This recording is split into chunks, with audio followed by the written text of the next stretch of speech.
자, 오늘부터 살펴볼 시편 16편은 다윗의 시편으로서 다윗이 자신의 신앙을 고백하고 하나님이 주시는 상급에 대해 찬송한 내용을 담고 있습니다. 자, 그런데 이 시편을 보면 이것은 단지 이 다윗 자신에 대한 시편으로만 볼 수가 없고 명백하게 예수 그리스도를 예표하는 예언의 시라고 할 수 있을 것입니다. 자, 왜냐하면 이 신약 성경의 말씀에서 이 시편을 가리켜서 이 그리스도에 대해 예언한 시라고 밝히고 있기 때문입니다. 이 사도행전 2장 25절부터 28절을 보게 되면 사도 베드로가 시편 16편의 8절부터 11절까지 말씀을 인용하는 것을 볼 수 있습니다. 그는 여기에서 이 부분을 인용한 이후에 또 설명하면서 다윗이 어떤 의미에서 이 시편을 기록했는지를 말하고 있습니다. 사도행전 2장 30절과 31절 말씀에 이렇게 되어 있습니다. 그가 선지자였으므로 하나님께서 그의 자손 중에서 한 사람을 그의 보좌에 앉히시겠다고 그에게 맹세하신 것을 알고 미리 내다보며 그리스도의 부활에 대하여 말하기를 그가 음부에 버림당하지도 않았고 그의 육체가 썩지도 않았다라고 하였다. 자, 이 말은 베드로의 입에서 나온 말씀이지만 분명 성령님의 영감에 의해서 선포되고 또한 기록된 말씀입니다. 즉 성령님께서 베드로의 입을 통하여서 시편 16편의 말씀이 누구에 대한 것인지를 우리에게 알려주신 것이죠. 사도행전에서 말씀한 것처럼 이 시편은 오직 그리스도께만 적용할 수 있는 내용들을 담고 있습니다. 그 중에서도 이 10절을 보게 되면 10절에 주님의 거룩한 사람으로 썩지 않게 하실 것이다 라고 하였는데 이것은 결코 다윗에 대한 이야기가 아니기 때문이지요. 자, 다윗은 분명히 사람이기 때문에 죽어서 무덤에 묻혔고 그의 몸은 무덤에서 그대로 썩어서 없어지고 말았습니다. 그러므로 썩지 않게 하실 것이라는 말씀은 다윗에 대한 것이 절대 아닙니다. 이 말씀은 오직 우리 주 예수님을 통해서만 성취되었습니다. 예수님은 다른 모든 사람들과 똑같은 육신의 죽음을 맞이하셨고 무덤에 묻히셨지만 그분의 몸만큼은 결코 썩지 않았습니다. 예수님의 몸은 썩음을 보지 않고 신선한 상태에서 3일째에 그대로 부활했으며 또한 그분은 영광스러운 부활의 첫 열매가 되심으로 말미암아 그분 안에서 죽은 모든 백성들의 소망이 되어주셨습니다. 자, 이와 같이 시편 16편은 예수님의 죽으심과 부활하심을 예언하는 말씀을 담고 있는 중대한 시편입니다. 그래서 이제까지 올바른 신학 정통을 따른 주석가들은 모두 이 시편을 그리스도에 대한 시로 해석했으며 그래서 이 시편이 담고 있는 아름다운 메시지를 칭송했습니다. 한편 이 시의 이 표절을 보게 되면 이 다윗의 믹담이라는 제목이 달려 있는데 자, 이 믹담이라는 단어의 뜻은 정확히 알려진 바가 없습니다. 그렇지만 이에 대해서 유대인 랍비들은 황금의 시라는 뜻이라고 해석했다고 합니다. 자, 물론 그 유대인들은 그리스도에 대해서 알지 못한 채로 그런 말을 한 것이지만 정말 그들의 말대로 이 시편은 그리스도를 예언하는 황금과도 같은 시라고 할 수 있을 것입니다. 자, 그러면 본문 1절부터 보겠습니다. 1절 말씀에 하나님이시여 나를 지키소서 내가 주께 피합니다 하였습니다. 자, 다윗은 이번에도 하나님의 이름을 부르면서 시편을 시작하고 있습니다. 여기에서 사용되었던 이 하나님이라는 말은 히브리어로 엘인데 엘. 자, 이 이름은 우리 예수님께서 십자가에서 십자가 위에서 하나님을 부르실 때 사용하신 단어입니다. 그분이 죄에 대한 하나님의 진노와 형벌을 받으실 때에 엘리 엘리 라마 사박다니라고 부르신 것이 바로 그 이름이죠. 자, 그러나 예수님께서 하나님의 이름을 외쳐 부르신 것은 결코 그분을 원망하거나 의심한 것이 아니었습니다. 자, 분명히 하나님은 예수님에게 우리의 모든 죄를 전가시키셨고 그래서 예수님을 버리시고 무서운 심판을 쏟아부으셨습니다. 그렇게 하나님께 버림받으셨기 때문에 예수님은 그때의 하나님을 나의 아버지라고 부를 수 없었던 것입니다. 그러나 그럼에도 불구하고 예수님은 끝까지 하나님을 저버리지 않고 그분을 나의 하나님이라고 부르고 있습니다. 즉 예수님은 아버지 하나님께 버림받은 그런 극심한 고통 중에서도 하나님의 도움을 청하고 하나님에 대한 믿음을 고백하며 하나님께 피하기를 바랬던 것입니다. 자, 이와 같이 예수님은 우리에게 완전한 믿음이 무엇인지를 보여주셨습니다. 가장 극심한 고난과 가장 깊은 절망 속에서도 우리는 예수님을 본받아서 하나님의 이름을 부르고 그분을 의지하며 신뢰해야 합니다. 자, 우리를 대신하신 예수 그리스도께서 이미 우리 앞서서 하나님께 형벌을 받으시고 모든 버림을 받으셨기 때문에 우리는 결단코 하나님께 버림받을 일이 없습니다. 그러므로 우리는 예수님을 믿는 믿음으로 말미암아 이 다윗과 같은 신앙 고백과 기도를 할 수 있어야 합니다. 하나님이시여 나를 지키소서 내가 주께 피합니다. 이런 기도를 할 수 있어야 하는 것입니다. 우리에게 어려움이 있을 때에 우리는 우리의 생명과 은혜의 근원이 되시는 예수 그리스도만을 바라보고 그분께로 피해야 합니다. 여러분, 우리가 예수님께로 피할 수 있는 수단이 무엇입니까?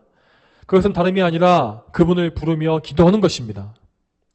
물론 우리의 본성은 어떻게 해서든 기도를 안 하려고 하고 또 다른 방법을 찾으려고 하지만 우리는 오직 믿음을 가지고서 우리 자신을 복종시키며 예수님께 피해야 하는 것입니다. 자, 다음으로 2절 말씀을 보겠습니다. 2절 말씀에 내가 여호와께 말씀드리기를 주님은 나의 주님이시오니 주님밖에는 나에게 복이 없습니다 하였습니다. 여기에서 다윗은 말하기를 주님은 나의 주님이시다 라고 하였습니다. 자, 나의 주님이라고 했지요. 이 말씀은 그가 하나님과 맺고 있었던 언약의 관계를 말하는 것입니다. 그는 하나님의 택함받은 백성으로서 하나님의 소유가 되었으며 그리고 하나님은 영원히 그의 하나님이 되시겠다고 하는 언약을 주셨습니다. 하나님께서는 이 언약을 결코 취소하지 않으시기 때문에 다윗은 그 언약을 기억함으로써 하나님을 신뢰한 것입니다. 자, 그러므로 여러분 항상 여러분께서도 하나님께서 우리에게 주신 언약이 무엇인지를 기억해야 합니다. 자, 지금 우리가 신약시대에 받고 있는 이 언약은 구약의 옛 언약과 다른 새 언약이라 하였습니다. 이 새 언약은 가장 좋은 언약으로서 예수님의 피로 세우신 언약입니다. 다시 말해서 우리는 우리의 언약의 대표자이신 예수 그리스도 안에서 예수님과 직접 하나님과 언약을 맺고 있는 것입니다. 예수님은 언약의 머리 되신 분으로서 하나님의 선택하신 모든 백성을 대표하여 성부 하나님과 언약을 맺으신 것입니다.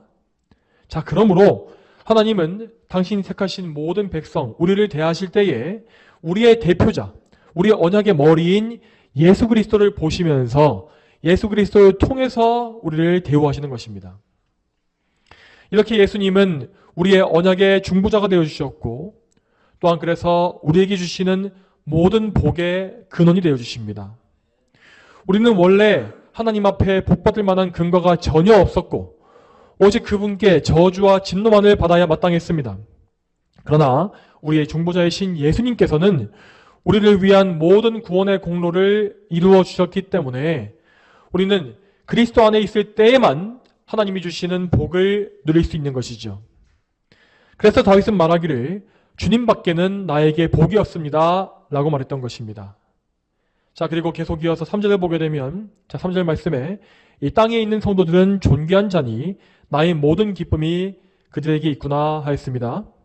자, 앞서 2절에서 다윗은 하나님과 맺은 언약에 대해서 말한 바 있습니다. 자, 그리고 그 언약에는 오직 다윗만 있는 것이 아니라 택함받은 하나님의 백성이 모두 다윗과 함께 있는 것이죠. 그래서 그 성도들은 모두 존귀한 자로 불리고 있는 것입니다. 여러분, 실제로 우리의 언약의 대표자이신 예수님께서 우리 하나님의 백성들을 얼마나 귀히 여기신지를 보시기 바랍니다.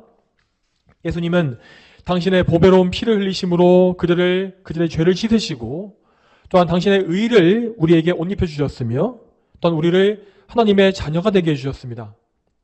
또한 예수님은 택하신 그분의 백성을 귀히 여기셔서 당신의 생명, 그 가장 귀한 그 생명까지도 기꺼이 내어주신 것입니다. 그러므로 우리는 항상 예수님의 말씀을 생각하면서 주님 안에 있는 모든 형제들을 존귀하게 여기는 그런 사랑의 마음을 가져야 합니다.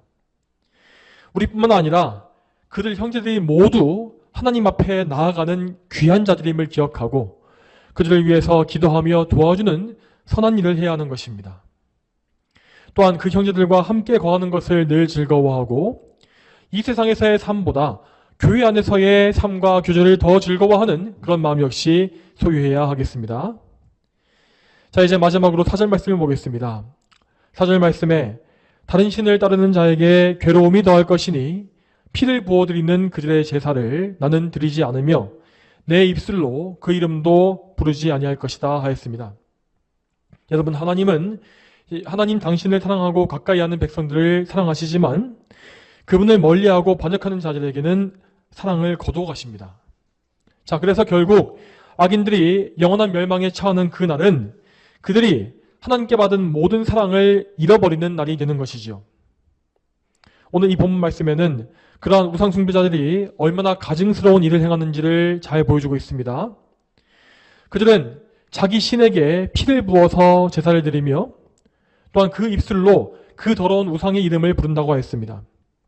이렇게 함으로써 그들은 정말 열심히 자기 우상을 따르며 자기 종교심을 충족시키지만 정작 그들에게 더해지는 것은 오직 괴로움과 저주뿐입니다. 여러분, 우리는 이 악인들의 저주와 고통을 바라볼 때에 항상 경각심을 가지고서 우리는 더욱더 하나님을 가까이 하겠다라는 마음을 먹어야 할 것입니다. 여러분, 우리가 어떻게 해야 하나님을 가까이 할 수 있습니까? 우리가 하나님을 가까이 하는 것은 오직 다시 말씀드리지만 우리의 중보자이신 예수 그리스도를 통해서만 가능한 일입니다. 우리는 우리의 유일한 중보자 되시는 예수 그리스도를 더 굳게 믿고 더 많이 사랑하며 그분을 통해서 더 많이 죄를 회개하고 또한 거룩하게 구별되는 삶을 살아야 합니다. 이렇게 예수님의 중보하심을 믿고 의지하는 사람만이 하나님을 가까이 할 수 있을 것이며 또한 그분 안에 있는 모든 참된 기쁨과 복락을 누릴 수 있습니다. 이 사실을 항상 기억하시기 바랍니다.